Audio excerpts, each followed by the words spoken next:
हम इस देश के अंदर ईमानदार, स्वच्छ और सादगी भरी राजनीति स्थापित करना चाहते हैं और उसी दिशा में कई सारे कदम उठाए। वैसे तो हम थोड़े से लेट हो गए।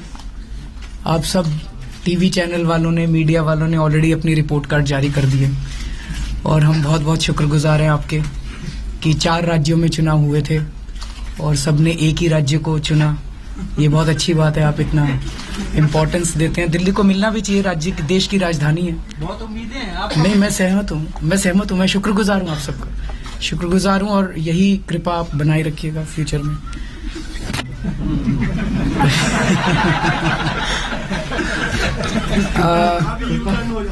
हैं जी सर। अच्छा, मैं सबसे पहला भ्रष्टाचार मुक्त, ये हमारे लिए बहुत जरूरी था। इसमें एक बड़ी इंटरेस्टिंग पहल की गई। जनता से ये कहा गया कि भाई अब अगर आपसे कोई रिश्वत मांगे तो आप मना मत करना, आप उसका रिकॉर्डिंग कर लेना, अपने मोबाइल पे ऑडियो रिकॉर्डिंग कर लेना और जब वो पैसे मांग रहा है और हमें लाके दे देना, हम ट्रैक करेंगे। इस एक सिंगल, हमें भी उम्मीद नहीं थी जब हम लोगों ने ये शुरू किया था, इस एक सिंगल इसका बहुत ही जबरदस्त इम्पैक्ट हुआ है पूरी दिल्ली के अंदर। मैंने अब इसकी कोई साइंटिफिक स्टडी नहीं है, स्ट्रे रैंडम इंसिडेंट्स कई लोग आके बता रहे हैं जगह जगह से कि जी मैं वहां गया था, मेरा काम हो गया, मैंने वहां गया, मैंने पूछा तो लोगों ने बताया कि अब पैसे नहीं मांगे जा रहे हैं। इस तरह के कई सारे इंसिडेंट्स आ रहे हैं और मैंने अपने 5 दिन पहले वॉलंटियर्स को भेजा था कि आप जगह जगह जाओ और डिपार्टमेंट्स में देख के आओ कि कहाँ कहाँ। तो वो वॉलंटियर्स भी कई डिपार्टमेंट्स में गए, 3-4 दिन घूमे और उनकी जो ऑब्जर्वेशन थी, उन्होंने कहा कि बाकी कई सारे डिपार्टमेंट्स में काफी कम हुआ है, वैट में अभी भी उन्होंने कहा वही धर्रा जारी है। तो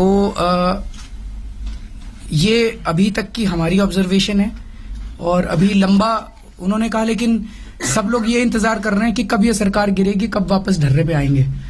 तो उनको ये लग रहा है, अभी डरे हुए हैं सारे, खौफ है, जो कि जरूरी है।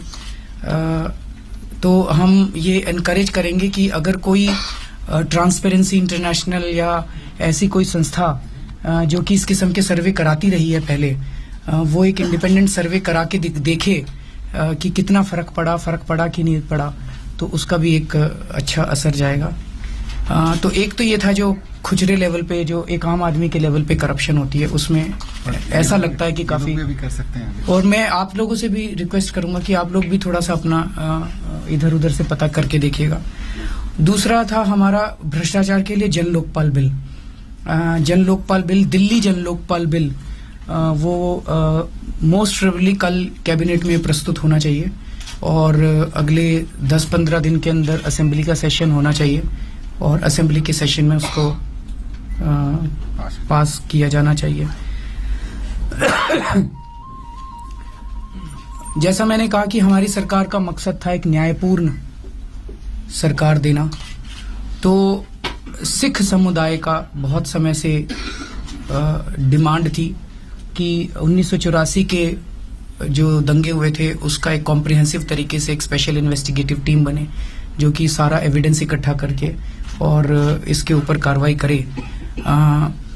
ऑब्वियसली एक पार्टी ऐसी है जिसका इसमें नाम सीधे सीधे आ रहा है, उससे तो उम्मीद नहीं कर सकते कि वो करेगी, लेकिन दूसरी पार्टी की भी शायद दिल्ली में 5 साल सरकार रही, केंद्र में 6 साल सरकार रही, उन्होंने भी मांग ही करते रहे, वो उन्होंने कुछ किया नहीं।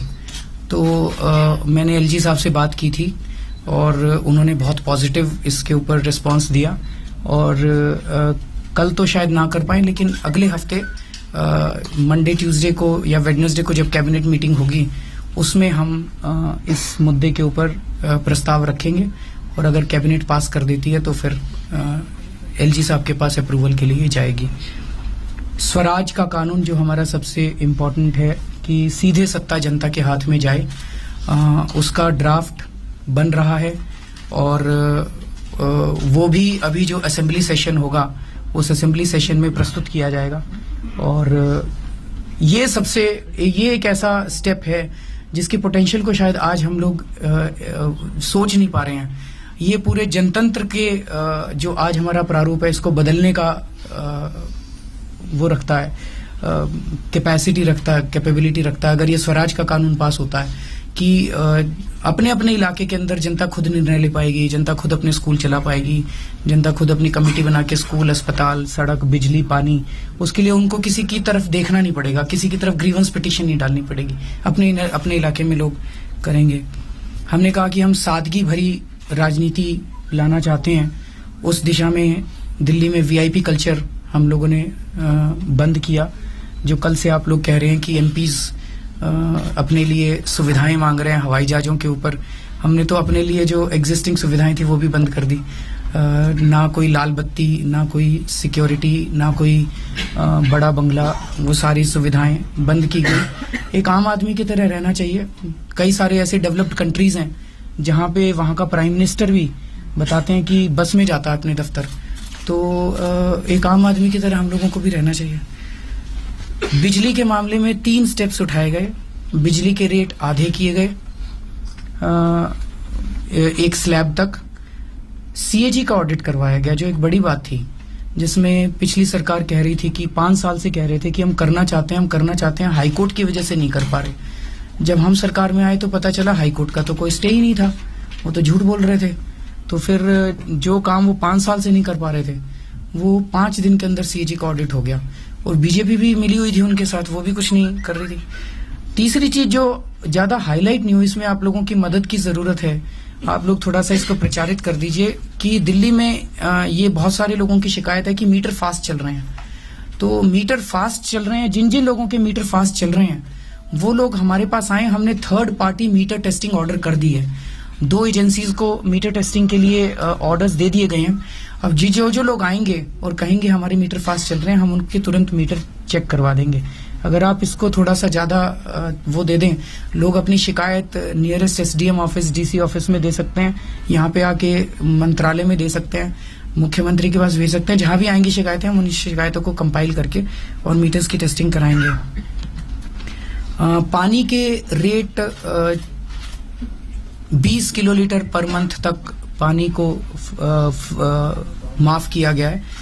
लेकिन मैं फिर भी कहता हूं ये कोई बड़ी बात नहीं की हमने। बड़ी बात तब होगी जब हर घर तक हम पानी पहुंचा पाएंगे। आज सबसे बड़ी समस्या यह है कि दिल्ली में बहुत सारे लोगों के घरों में पानी आ ही नहीं रहा। बहुत सारे अब दिल्ली का हिस्सा ऐसा है जिसमें पाइपलाइन ही नहीं है, वहां पे पाइपलाइन बिछाने का काम, वो सबसे बड़ा चैलेंज है जो 2 दिन में तो नहीं हो सकता। लेकिन दूसरी चीज ये भी कि अब दिल्ली अगर ये सोचे कि दिल्ली को पानी अब हरियाणा से और यूपी से और आसपास के राज्यों से और मिलेगा, दिल्ली की आबादी तो बढ़ने वाली है लेकिन पानी और नहीं बढ़ने वाला। तो वही मेरी जल बोर्ड के सीईओ साहब से भी बात हुई थी। मैंने कहा कि अब दिल्ली को पानी का अपना कुछ नेचुरल तरीका निकालना पड़ेगा। दिल्ली में बाढ़ आती है हर साल, यमुना में ऐसे लगता है बाढ़ आ गई, बाढ़ आ गई, बाढ़ आ गई, और दिल्ली की सड़कें भर जाती हैं, सारा ड्रेन में पानी निकल जाता है। क्यों ना हम इस सारे पानी को कंजर्व कर सकें, तालाब, जोहड़ और ग्राउंड वाटर में कंजर्व कर सकें। तो वही तरीके हमें निकालने पड़ेंगे। और इस दिशा में एक छोटा सा कदम जो उठाया हम लोगों ने वो ये था, मिलेनियम बस डिपो को वहां से शिफ्ट किया जाएगा। आज तक कोर्ट के अंदर केस चल रहा था, कोर्ट में सरकार बार बार ये कह रही थी कि हम नहीं हटाएंगे, हम नहीं हटाएंगे, हम नहीं हटाएंगे। एनजीओ कह रही थी हटाओ हटाओ हटाओ। तो हमने सोचा लड़ने से क्या फायदा है, एनजीओ जो कह रही है ठीक ही कह रही है, एनजीओ की बात मान ही ली जाए। तो अब इस तरह के कई और केसेस मेरे सामने आ रहे हैं जिसमें जबरदस्ती हम लोग लड़ रहे हैं। जनता कुछ मांग कर रही है, जनता अच्छी मांग कर रही है, हम जबरदस्ती लड़े हुए हैं जनता के साथ। तो कई सारे ऐसे केसेस मैं देखता हूं जबकि उनकी मांगों को माना जा सकता है। तो पानी के मुद्दे पे एक वाटर टैंकर्स एक बड़ा माफिया था जिसमें टैंकर वालों की लोकल लेवल पे सांठगांठ हो जाती थी। उसमें थोड़ी ट्रांसपेरेंसी लेके आए हैं और वाटर टैंकर्स का शेड्यूल जो है वो वेबसाइट के ऊपर डाल दिया गया है। उसके बाद नर्सरी की हेल्पलाइन जो चालू की गई है उसके बड़े अच्छे फीडबैक आ रहे हैं, लोगों को उससे काफी फायदा हो रहा है। स्कूल्स के एडमिशन में बहुत दिक्कत आती थी लोगों को और डोनेशन मांगी जाती थी, अब लोग इस हेल्पलाइन पे तुरंत वो ले रहे हैं, मदद ले रहे हैं। दिल्ली से अगर आपको गाजियाबाद जाना हो, दिल्ली से आपको नोएडा जाना हो तो ऑटो वाला पहले लेके नहीं जाता था। अब 5,500 ऑटोज को एनसीआर परमिट्स इशू किए गए हैं। तो धीरे धीरे इसको बढ़ाया जाएगा, तो आप लोगों को फिर दिक्कत नहीं होगी ये इंटरस्टेट मूवमेंट में। दिल्ली में रैन बसेरे पिछले 15 साल में 175 रैन बसेरे बनाए गए थे।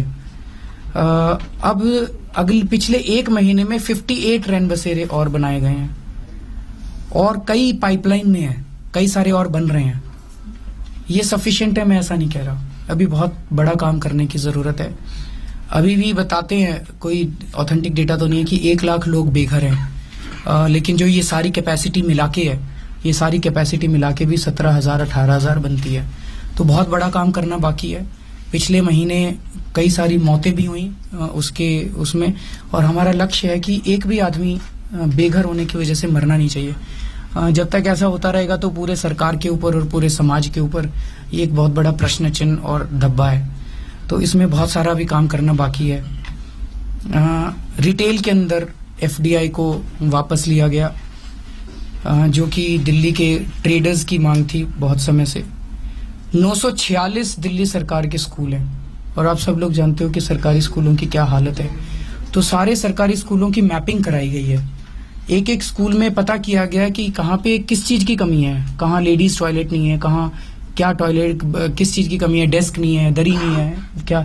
और अब उनका एक पूरा इंफ्रास्ट्रक्चर प्लान बना रहे हैं और उनको इंफ्रास्ट्रक्चर देना शुरू कर रहे हैं कि कम से कम शुरुआत में सारे स्कूलों में इंफ्रास्ट्रक्चर तो पूरा हो, कम से कम सरकारी स्कूलों के अंदर। 1-1 लाख रुपया हर स्कूल को एडहॉक बेसिस पे एडमिनिस्ट्रेशन चलाने के लिए अपना दे दिया गया है। एक तरफ जहां हमारी सरकार चाहती है कि भ्रष्ट लोगों के मन में खौफ पैदा हो, दूसरी तरफ हमारी सरकार ईमानदार ऑफिसर्स को और अच्छे लोगों को प्रोटेक्शन देना चाहती है और उनको इनाम देना चाहती है और उनको इज्जत बख्शना चाहती है। इस दिशा में एक जो पुलिस कांस्टेबल थे, उनकी एक्साइज डिपार्टमेंट के, उनकी लिकर माफिया से जूझते हुए मौत हो गई।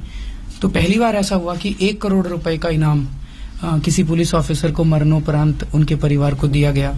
और इस दिशा में हम और भी आने वाले समय में हम लोग इम्प्लीमेंट करेंगे कि किस तरह से ईमानदार ऑफिसर्स को प्रोटेक्शन और प्रोत्साहन दिया जा सके। अभी तक क्या होता था कि जितनी सरकारी बॉडीज हैं, सरकारी बोर्ड्स हैं, कमीशंस हैं, जैसे ही सरकारें बदलती थी वैसे ही अपनी पार्टी के लोगों को उनमें भर दिया जाता था, पॉलिटिकल लोगों को। जैसे दिल्ली सरकार के, दिल्ली यूनिवर्सिटी के कई कॉलेजेस हैं जिसमें 28 कॉलेजेस ऐसे हैं जो कि दिल्ली सरकार पूरी तरह से फंड करती है। हर कॉलेज में 5-5 सीट दिल्ली सरकार की सुनिश्चित हैं गवर्निंग बॉडी में। तो करीब 150 ऐसी सीट हैं, वो सारी की सारी पिछली पार्टी के कांग्रेसियों से भरी हुई थी। हम चाहते तो हम भी आम आदमी पार्टी के लोगों को भर सकते थे, हमने वो नहीं किया। हमने एडवर्टाइजमेंट्स निकाले हैं और हम पूरे देश भर से एकेडमिशियंस को, एजुकेशनिस्ट्स को बुला रहे हैं और बहुत अच्छे अच्छे लोग अप्लाई कर रहे हैं। तो इन एजुकेशन इंस्टीट्यूशंस में हम आम आदमी पार्टी के लोगों को नहीं डालेंगे, हम इसमें अच्छे अच्छे एजुकेशनिस्ट्स और एकेडमिशियंस को डालेंगे। डूसिप जो है, डूसिप का बोर्ड जो है, स्लम बोर्ड में भी पहले सारे पॉलिटिकल वो थे। अब हम लोगों ने आश्रय अधिकार अभियान और इस तरह की अच्छी एनजीओज के लोगों को हम डाल रहे हैं, अपने पार्टी के लोगों को उसमें नहीं डाल रहे। उसी तरह से महिला आयोग है, महिला आयोग भी पिछली पार्टी के लोगों से भरा हुआ था। मुझे पता है आप प्रश्न पूछेंगे इसके बाद उसके ऊपर। तो बरखा सिंह जी जो हैं, आप सब लोग जानते हैं, वो कांग्रेस की स्पोक्स पर्सन रही हैं, कांग्रेस की एमएलए की टिकट से चुनाव लड़ चुकी हैं। तो वो इंडिपेंडेंटली कैसे काम कर सकती हैं, इसके ऊपर एक प्रश्न चिन्ह खड़ा होता है। तो वो जो भी काम करेंगी उसमें एक राजनीतिक एंगल तो होगा ही होगा, उसको इंडिपेंडेंट होना चाहिए। तो मैत्री पुष्पा जी, हम चाहते तो हम भी अपनी एक एमएलए को वहां पे बिठा सकते थे। तो मैत्री पुष्पा जी एक ऐसा नाम है जो कि सारा देश जानता है, बहुत बड़ी साहित्यकार है। अगर ऐसे लोग आएंगे तो उससे उस सबकी इज्जत बढ़ती है। ठेकेदारी प्रथा को बंद करने के लिए हम लोगों ने उनको रेगुलराइज करने के लिए एक कमेटी बनाई है, जो कमेटी पूरी, बिकॉज हर विभाग के अंदर ठेकेदारी पे काम कर रहे हैं लोग, वो कमेटी अब 1 महीने के अंदर रिपोर्ट देगी कि किस विभाग में कितने कर्मचारी ठेकेदारी पे काम कर रहे हैं, कितने पहले कर चुके हैं, उसकी लिस्ट बनाएगी और क्या प्रोसीजर होगा। बिकॉज सुप्रीम कोर्ट का ऑर्डर है कि आप ठेकेदारी के थ्रू बैकडोर से रेगुलराइज नहीं कर सकते। उनकी एलिजिबिलिटी चेक करनी पड़ेगी, उनकी सब कुछ चेक करना पड़ेगा और उसके बाद उनको रेगुलराइज किया जाएगा। तो वो काम जारी है, लेकिन थोड़ा सा दुख ये है कि कुछ विभागों के अंदर ठेकेदारी पे काम करने वाले मजदूर, कुछ लोग मजदूर नहीं, कुछ कर्मचारी हड़ताल पे जाना शुरू कर दिया उन्होंने, जो थोड़ी सी दुख की बात है। जैसे अभी कुछ टीचर्स हड़ताल पे हैं पिछले 15-20 दिन से। जैसे ही वो हड़ताल शुरू की उन लोगों ने उस दिन सेक्रेटेरिएट के सामने, मैं खुद गया उनसे मिलने के लिए। मुझे नहीं लगता आज तक कभी ऐसा हुआ कि मुख्यमंत्री 200 लोग धरने पे बैठे और मुख्यमंत्री खुद उठ के लोगों से मिलने के लिए जाए। मेरा अपना ये मानना है कि हमारे देश के लोगों को धरने पे बैठना क्यों पड़े। अगर कोई धरने पे बैठा है तो हमें जाके बातचीत करनी चाहिए उनसे। तो मैं खुद उनसे मिलने के लिए गया। तो मैंने कहा भाई कब से हो ठेकेदारी पे? बोले जी 4 साल हो गए। तो मैंने कहा अगर 4 साल हो गए, 4 महीने तो दे दो हमको। अभी तो हमारी 4 दिन भी नहीं हुए सरकार बने हुए, ऐसे एकदम से कैसे कर दें? तो उन्होंने कहा नहीं जी आप 4 महीने क्या, आप 10 महीने ले लो, लेकिन कल हमारे स्कूल खुल रहे हैं। तो जब स्कूल खुलेंगे, कल हम स्कूलों में जाएंगे तो कुछ टीचर्स की प्रमोशन हो गई होगी, और जिनकी प्रमोशन हो गई होगी उतने हमारे ठेकेदारी वालों को निकाल दिया जाएगा। तो आप ये इंश्योर कर दो कि हमारे को किसी को निकाला ना जाए। मैं अंदर आया, मैंने चीफ सेक्रेटरी से बात की। चीफ सेक्रेटरी ने कहा जी ऐसे बहुत कम लोग होंगे जिनको निकाला जाएगा, आप एश्योर कर दीजिए कि हम किसी को नहीं निकालेंगे। मैंने मैसेज भिजवा दिया कि भाई हम किसी को नहीं निकालेंगे, आप चिंता मत करो, कल आप लोग जाओ। वो फिर भी नहीं उठे। फिर मैंने उनसे पूछा भाई अब क्या हुआ? तो पता चला वो कह रहे जी हमारा ये वाला कॉन्ट्रैक्ट जो है वो 10 मई को खत्म हो रहा है, आप ये ऑर्डर पास करो कि 10 मई के बाद ही एक्सटेंड रहेगा। ठीक है, तो वो कॉन्ट्रैक्ट वाला जो हमने कमेटी बनाई है, उस कमेटी की टर्म्स एंड कंडीशंस में लिखा है कि जब तक इस कमेटी की सिफारिशों को लागू नहीं कर दिया जाएगा तब तक किसी भी ठेके पे काम करने वाले को निकाला नहीं जाएगा। वो फिर भी नहीं उठे। अब क्या हो गया? तो अब वो कह रहे नहीं जी अभी पक्का करो। तो अब तो पक्का नहीं हो सकता जी, 24 घंटे में तो पक्का नहीं हो सकता। सुप्रीम कोर्ट के ऑर्डर्स हैं और बहुत सारे ऑर्डर्स हैं, वही डीटीसी का भी है। डीटीसी वाले कह रहे जी अभी पक्का करो, कल तक पक्का करो, 2 दिन में पक्का करो। वो मैंने उनको कह दिया जी ऐसे नहीं हो सकता।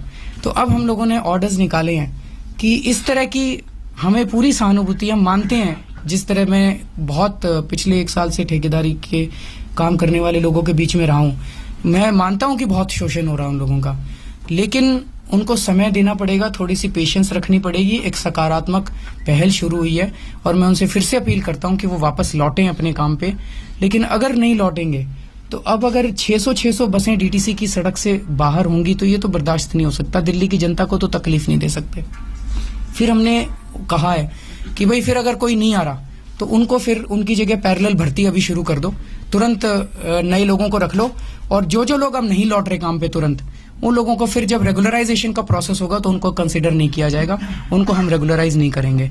जो इस तरह से कह रहे हैं कि भाई आज ही करो, कल ही करो, तो ये ऑर्डर्स सारे शिक्षकों के लिए भी और डीटीसी वालों के लिए भी कर दिए गए हैं। जैसा मैंने कहा कि भयमुक्त सरकार हो, ऐसा हम चाहते हैं।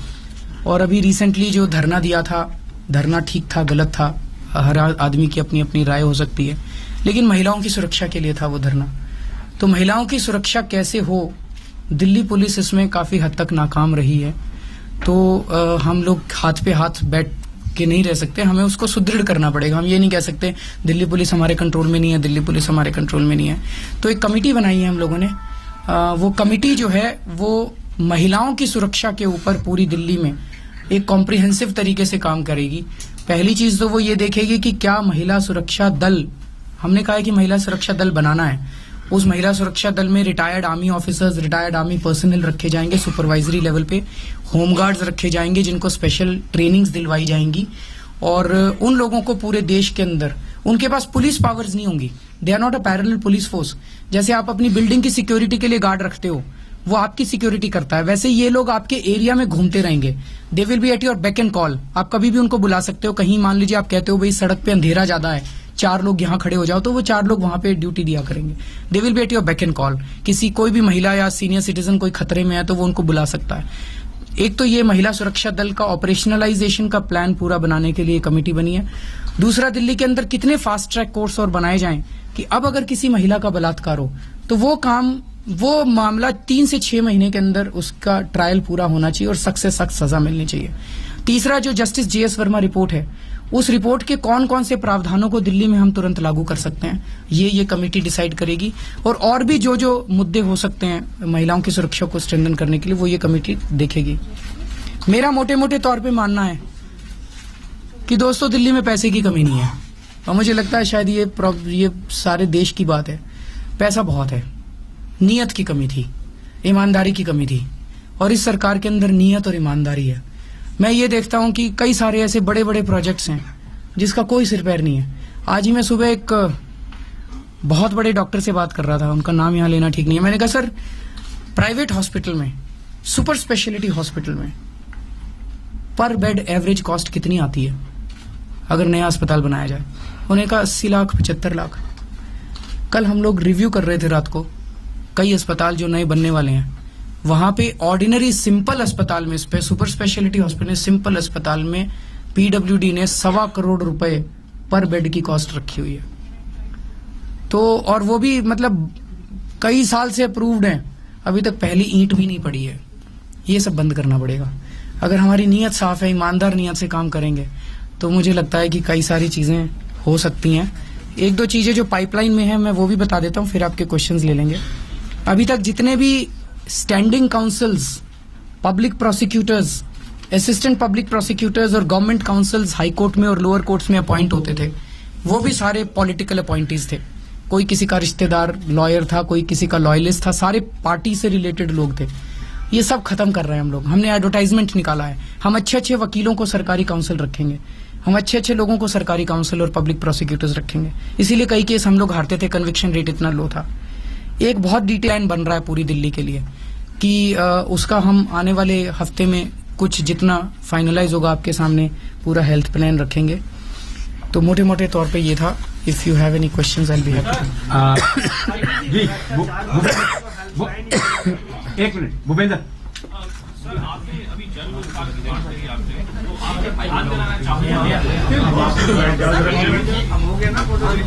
आपने वो जल विभाग की आपसे बात करी, जो कॉमनवेल्थ गेम्स में जो कुछ घोटाले हुए थे और उसमें उनके पूर्व दिल्ली की मुख्यमंत्री का भी जो नाम आ रहा था, उनमें से सच्चाई दरअसल ये है कि सीबीआई जो 15 केसों का मुआयदा कर रही थी उसको से 12 केस सीबीआई ऑलरेडी बंद कर चुकी है और जो 3 केस बचे हैं उनको भी सीबीआई क्लोजर की डायरेक्शन में ले जा रही है।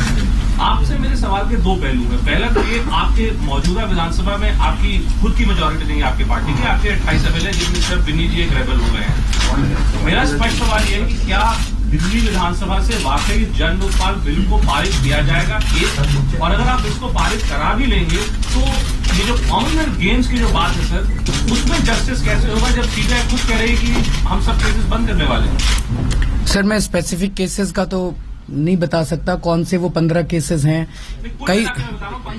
कई सारे ऐसे भी केसेस हैं जिसमें इवन आरई भी रजिस्टर नहीं की गई है, पीई के लेवल पे ही बंद कर दिया गया है। तो स्पेसिफिक केसेस में गए बिना मैं ये कहना चाहूंगा कि जन लोकपाल बिल पास होगा कि नहीं होगा ये तो दूसरी पार्टियां, भाई हमने तो प्रेजेंट कर दिया, अब अगर दूसरी पार्टियां उसको गिरा देती हैं तो जनता तय करेगी, फिर जनता उनको सबक सिखाएगी, जनता के सामने साफ आ जाएगा। और दूसरी चीज कि जो केसेस अभी हैं, आपको पता है कि दिल्ली सरकार की एक एंटी करप्शन ब्रांच है, उस एंटी करप्शन ब्रांच में भी दिल्ली पुलिस से ऑफिसर्स आते हैं और दिल्ली पुलिस इस समय सहयोग ज्यादा करने के मूड में नजर नहीं आती है। तो उनसे हमने कुछ ऑफिसर्स मांगे हैं, अच्छे ऑफिसर्स, बिकॉज अच्छे ऑफिसर्स के बिना आप एंटी करप्शन का काम कर नहीं सकते। तो हमें उम्मीद है कि अगले 3-4 दिन के अंदर आने चाहिए। हमें बार बार 3-4 दिन कहा जा रहा है। अगर वो ऑफिसर्स आते हैं तो कुछ केसेस में तो तुरंत कुछ कार्रवाई शुरू होगी, और नहीं तो हमें जन लोकपाल बिल की इंतजार करनी पड़ेगी। जी कुणाल, हाँ। एक बात जो आपने भी माना कि पुलिस आपसे बहुत ज्यादा खुश नहीं है और कई सारे मामलों में कंट्रोवर्सीज भी रही इस पूरे 1 महीने के दौरान, आप भी मानेंगे कि विवाद भी बहुत सारे और कई सारे चीजों में आपको यू टर्न भी लेना पड़ा, जैसे कि आपने बाहर में शुरू किया, जन सुनवाई शुरू की, उस पर वापस नहीं आ पाया। तो आपको लग रहा है क्या कि जहाँ जो काम है उन पर विवाद ज्यादा हावी हो रहे हैं, आपके काम बाहर निकल कर नहीं आ रहा है, विवाद इतना बढ़ जाता है कि काम आपका नीचे जा रहा है? नहीं, ऐसा मुझे नहीं लगता। अगर मैंने इतनी सारी चीजें आपको बताई हैं, इतनी सारी चीज, तो ये तो सारे काम हुए हैं जी, और काम हुए हैं जो जनता को दिख भी रहे हैं, और आप ही लोगों के सर्वे बता रहे हैं। कोई चैनल कह रहा है 70% लोग खुश हैं, कोई कह रहा है 64% लोग खुश हैं। तो अगर 64% 70% लोग खुश हैं तो लोग काम से तो खुश हैं। और विवाद तो होंगे, सरकार जब काम करती है, अगर हम काम ना करें तो विवाद भी नहीं होंगे। काम करेंगे तो आप उसकी अच्छाई बुराई भी करेंगे, तो वो तो करना चाहिए, अच्छाई भी करनी चाहिए, बुराई भी करनी चाहिए। आप लोग हमें बताएंगे तो हम सुधरेंगे भी। जी, आपने बोला कि क्योंकि बहुत सारे पदों पे पॉलिटिकल पार्टी से जुड़े हुए लोग बैठे हुए, इसलिए हम चाहते हैं कि वो उस तरह का ना हो, नया रिक्रूटमेंट हो, खासकर बरखा सिंह के मामले में। बरखा सिंह को हटा के पुष्पा मैत्री को लाया जा रहा है, हालांकि वो पॉलिटिकल फेस नहीं है, लेकिन जिस तरह से वो आ रही हैं, हो सकता है वो आपसे ऑब्लाइज हो। क्या फेयर, वहाँ पे जो फेयर ट्रायल की बात करें सोमनाथ भारती के मामले में, वो कर पाएंगी? दो चीजें, सोमनाथ भारती का वहाँ ट्रायल नहीं हो रहा, वो नहीं पेश होना था। दो चीज पेश होना था सोमनाथ भारती जी के केस में। एक तो एलजी साहब ने इंडिपेंडेंट इंक्वायरी ऑर्डर कर दिया, उस पर तो हमारा बिल्कुल कंट्रोल नहीं है। मैंने तो उसके टर्म्स ऑफ रेफरेंस भी नहीं देखे अभी तक। जस्टिस गर्ग हैं शायद, उनकी अध्यक्षता में ऑर्डर की गई है। उसके एक एफआईआर भी चल रही है साकेत के कोर्ट में, तो कम्प्लीटली इंडिपेंडेंट इन्वेस्टिगेशंस तो चल रही हैं। ये जो लिया गया था, ये सोमनाथ भारती जी की उसकी वजह से नहीं लिया गया।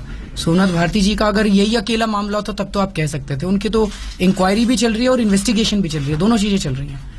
लेकिन मेरा ये कहना है कि पहली चीज तो पुष्पा जी से हम लोगों की पहली बार मुलाकात हुई थी, हम आज तक कभी नहीं मिले, उनका नाम बहुत सुना था। दूसरा, वो 1 रुपए की सैलरी पे आ रही हैं, वो कुछ नहीं ले रही हैं। तो ऐसे अच्छे लोग अगर आएंगे तो अच्छा ही होगा। अगर हम किसी एमएलए को ले आते हैं तब तो आप कह सकते हैं अपनी पार्टी के रूलिंग अपने एमएलए को ले आते हैं, तो ये हो सकता था, ऐसा कहा जा सकता था। पर एक इंडिपेंडेंट शख्सियत देश की आ रही है, जिनका अपना नाम है, जिनका अपने काम की वजह से नाम है, किसी पार्टी को सपोर्ट करने या नहीं करने की वजह से नहीं।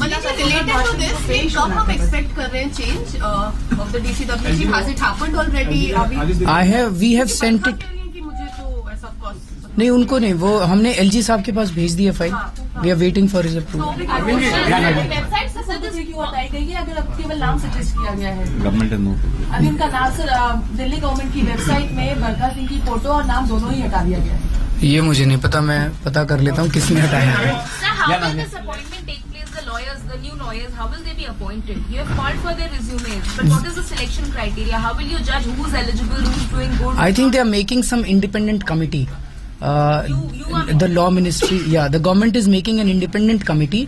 That committee would examine all those resumes, and on the basis of that, they would decide. But this is how it was being done earlier. Then again, there is a possibility of law minister picking up people he likes. मुझे बताया गया है कि शायद उस committee में बाहर के भी कई लोग होंगे। It's not just a committee of government officers or government. Number 1, number 2, एक और एक मिनट सर, उनका जवाब कंप्लीट कर ले। आ रहे हैं आपके पास, आ रहे हैं। बिकॉज उनके जवाब पूरा नहीं हुआ। नहीं, मैं ये कह रहा हूँ, जो मर्जी। Just one second. अभी जो क्वालिटी थी आपकी पब्लिक प्रोसिक्यूटर्स की, in fact LG also wrote a letter to me that it is so bad. Some of the lawyers are such जो एक लाइन नहीं बोलते कोर्ट में खड़े होकर। It is जो अच्छे उनको रखेंगे, जो सर एक मिनट आपको इस बात का प्रूफ आउटपुट से मिलेगा। Once they are appointed, you will come to know what quality of the lawyers we are.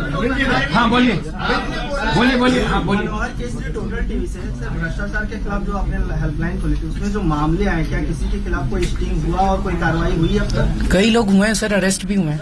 मेरे पास अभी एग्जैक्ट नंबर नहीं है, पर आप उन दिनों में हम बताया करते थे। सर, एनसीआर में आपने कहा कि ऑटो को परमिट देंगे, 5000 ऑटो उसको दे दिया है। बसेस के बारे में सब लोग ऑटो नहीं अफोर्ड कर सकते। इंटीग्रेटेड बसेस गुड़गांव, नोएडा, गाजियाबाद के लिए एनसीआर में चलाने के लिए परमिट देने की बात कोई, या इंटर स्टेट कोई बातचीत चल रही है कि एनसीआर का बसेस का कोई प्लान हो? करना चाहिए इसके बारे में हम बात करेंगे। हाँ बोलिए।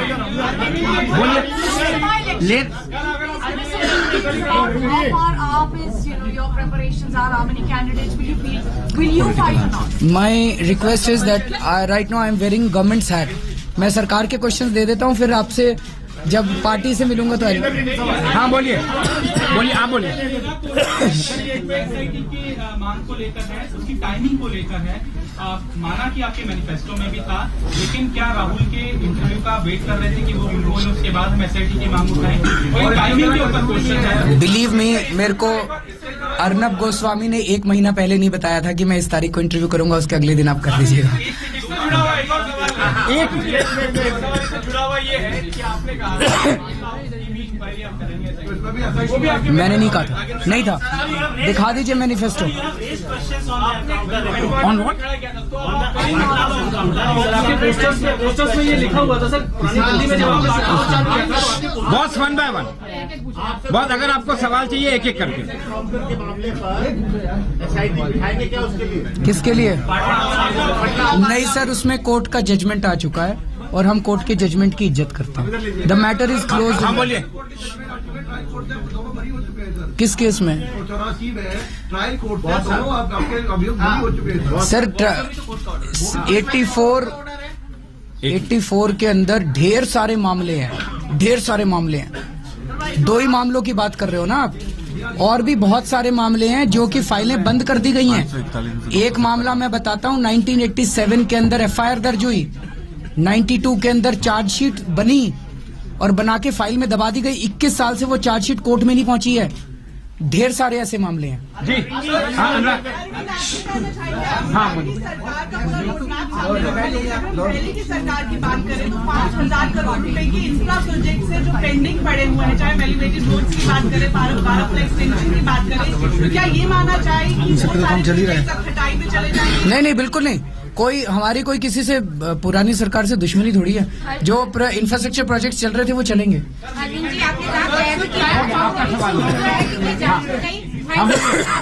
आपका सवाल हो गया मैडम ने। हाँ बोलिए। प्रोजेक्ट्स कॉलोनीज में चल रहे थे, MLA फंड में चल रहे थे, वो सारे हॉल्ट पे आ गए हैं। क्या उसके लिए फंड रिलीज करने के लिए कुछ सोचा आप लोगों ने? कर रहे हैं सर। और फंड दिया है 30 करोड़ रुपए दिया है। अभी 30 करोड़ रुपए उसके लिए जारी किया गया है। और बहुत सारे MLA के काम तो ऐसे थे जो MLAs ने सैंक्शन कर दिए थे, लेकिन उनका पैसा उस 4 करोड़ में से भी नहीं दिया गया था, तो उनका दिया जा रहा है। बहुत सारे ऐसे ऑनगोइंग प्रोजेक्ट हैं जो MLA फंड से हो रहे थे, तो 30 करोड़ रुपए अलग से सैंक्शन किया गया, क्योंकि पिछले बार वाले सारे MLAs ने अपना 4-4 करोड़ रुपए खर्च कर दिया था। तो कोई पैसा उन्होंने छोड़ा नहीं था पिछले वाले MLAs ने। हालांकि ये बड़ा अजीब सा था कि 6 महीने में सबने 4-4 करोड़ रुपए का सारा सैंक्शन कर दिया था। उनको लग रहा होगा सबको शायद कि अब दोबारा चुन के नहीं आना। ये 30 करोड़।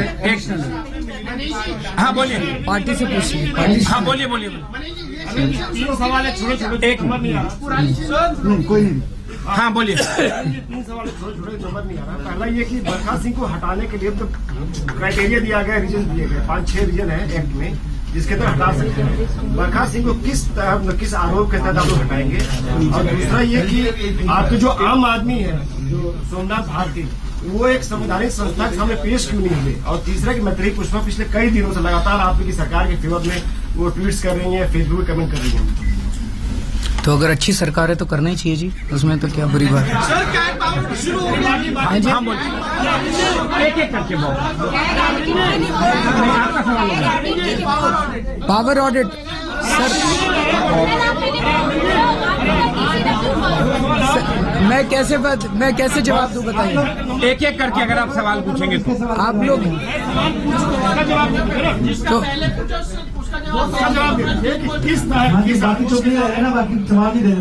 क्योंकि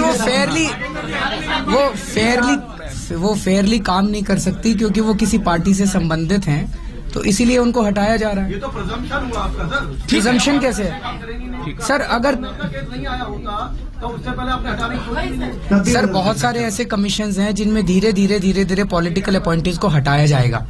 हम इंडिपेंडेंट लोगों को लाना चाहते हैं। सारों जितने पॉलिटिकल अपॉइंटीज हैं पिछले सरकार के, उनको हटाया जाएगा, क्योंकि वो इंडिपेंडेंटली काम नहीं कर सकते। अगर पार्टी के लोग वहां पे बैठेंगे तो कैसे काम करेंगे? हाँ पूछिए। हाँ पूछिए। हाँ। लोकपाल बिल पास करवाने के लिए आपको केंद्र सरकार के पास जाना पड़ेगा सर। उसके बाद सर पोस्ट उसकी अप्रूवल लेनी पड़ेगी, पास होने के बाद उनके पास अप्रूवल के लिए भेजना पड़ेगा।